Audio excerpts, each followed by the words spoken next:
Pronta? Pronta. Ok, allora partiamo subito con l'aspirante Miss Topolini 2012, numero 66. 66, che fa rima con Alisei. Anisei. Va bene, nome e cognome?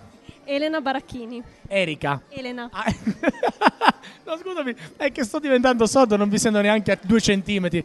Allora, Elena, Elena. quanti anni hai? 23. 23 anni, un'età bellissima, lo sapevi? 24, quasi 24. Quant'è che fai 24? 6 novembre. 6 novembre, ho capito. Allora, hai un'età bellissima, lo sai? Va bene, sì, ok. Perché secondo te 23-24 anni è un'età bellissima? Perché è una svolta nella vita, è un'età in cui si fanno nuove esperienze, in cui però ci si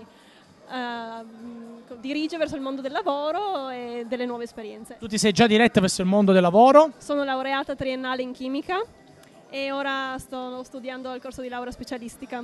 Quindi ormai E ormai devo fare esperienze nel mondo del lavoro. abbiamo detto questo termine prima, navigata. Sì, ma solo d'età, non...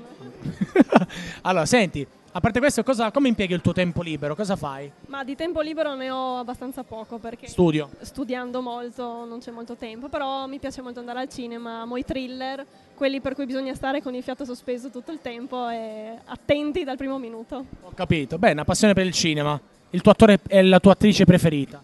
Ma l'attore è Denzel Washington e l'attrice Sandra Bullock.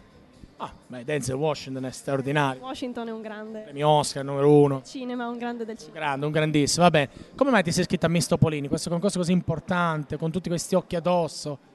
Ma semplicemente per fare un'esperienza nuova, per vincere un po' la timidezza e magari farmi un po' di coraggio, ecco. Beh, speriamo che la timidezza... Beh, però mi sembra abbastanza spigliata.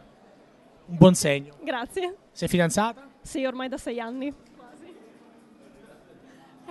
Una storia molto importante. Molto, molto importante. Molto, molto importante. Sei innamorata? Follemente. Oh, che bello. Non ridere, bello. Oh, ma rido nel senso che dico che è bello. Che bello, bello, molto bello, sì. Va bene, allora, Siamo... lui ti appoggia, ti sostiene? Sì, mi sostiene sempre in tutto. Ottimo, bravo. Allora, quella è la telecamera, ben arrivata a Miss Topolini, puoi salutare e dire quello che vuoi. Saluto il mio fidanzato, mia sorella e tutte le persone che mi sostengono sempre. E aggiungo un in bocca al lupo grande così. Crepi, crepi.